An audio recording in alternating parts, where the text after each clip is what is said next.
How to fix a camera blurry problem in iPhone 16e.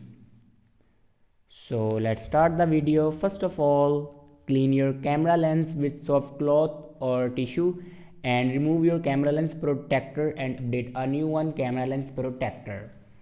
After that, restart your device. For restart your device, press and hold volume down button and power button at the same time.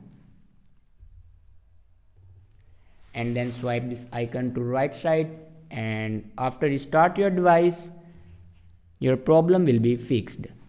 If it doesn't fix your problem, then open settings and click on general and click on software update.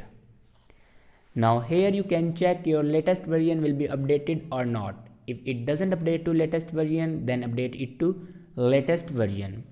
After updating a latest version, then go back and scroll down and click on transfer or reset iPhone.